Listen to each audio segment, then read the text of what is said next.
Paul, dans 1 Corinthiens chapitre 6, verset 3, dit aux Corinthiens qui font fondamentalement tout mal, « Regardez, n'allez-vous pas vous arrêter de vous traîner l'un l'autre devant les tribunaux? Ne savez-vous pas que vous allez gouverner ou juger les anges? Voici un défi pour vous. Cherchez dans n'importe quel commentaire ce que son auteur pense que cela signifie. Il dira, cela a peut-être quelque chose à voir avec les anges. Eh bien, sans blague, effectivement, il est dit, anges.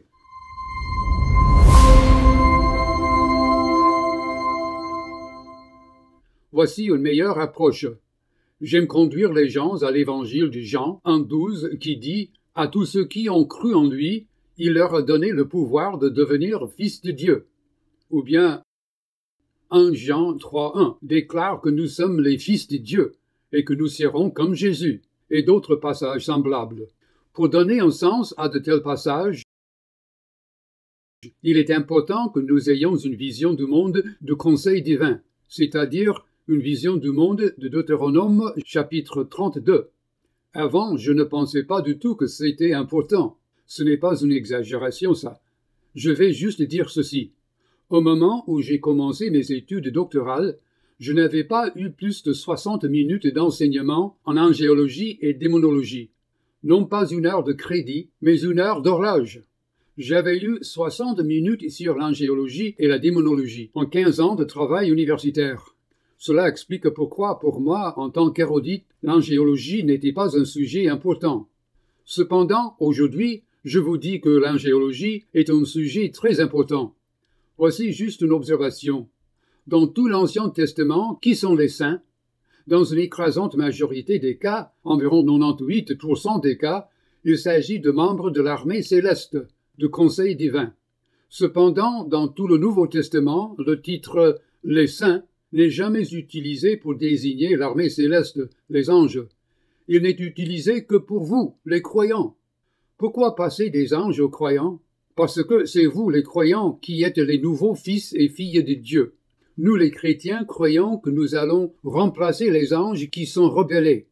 Cela se réalisera à la fois sur la terre et finalement dans le ciel, c'est-à-dire dans la nouvelle terre, le nouvel Éden. Considérez l'Épître aux Hébreux, chapitre 2, verset 11, où il est dit « Jésus n'a pas honte de nous appeler ses frères et sœurs. » Où cette scène se déroule-t-elle? Le verset 12 dit « Devant l'assemblée », c'est-à-dire devant le conseil divin. Paul, dans 1 Corinthiens 6, verset 3, dit aux Corinthiens qui font fondamentalement tout mal « Regardez, n'allez-vous pas vous arrêter de vous traîner l'un l'autre devant les tribunaux? Ne savez-vous pas que vous allez gouverner ou juger les anges? » Voici un défi pour vous. Cherchez dans n'importe quel commentaire ce que son auteur pense que cela signifie. Il dira « Cela a peut-être quelque chose à voir avec les anges. » Eh bien, sans blague, effectivement, il est dit « ange ». J'ai beaucoup de commentaires dans ma bibliothèque. Je les ai tous consultés sur 1 Corinthiens 6, 3. Pas un seul d'entre eux ne comprend le verset. Ils renoncent tous à essayer de le comprendre. Eh bien alors, qu'est-ce que cela signifie?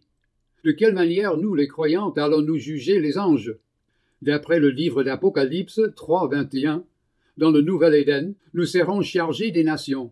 Celui qui vaincra, je lui donnerai de s'asseoir avec moi sur mon trône. Qui sont ceux qui gouvernent les nations aujourd'hui? Ce sont les dieux déchus, les principautés, les puissances, les fils rebelles de Dieu. Qui les remplaceront? Qui les jugeront? Qui finiront par régner sur eux, les déplacer et les remplacer? C'est nous-mêmes. Ne savez-vous pas que vous allez régner sur les anges? Nous les surclassons maintenant. La structure du conseil divin comporte désormais 3 niveaux.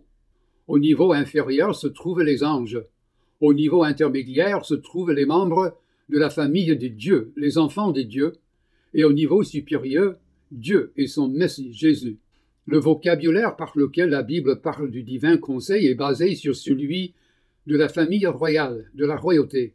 Le roi au sommet, qui obtient les meilleurs emplois et le plus de responsabilités, ce sont les membres de la famille. Tous les autres sont la bureaucratie. Ainsi, dans les Saintes Écritures, à la fin des temps, nous les croyants nous remplacerons et nous surclasserons les anges. Et il y a tellement d'autres choses que nous pourrions dire.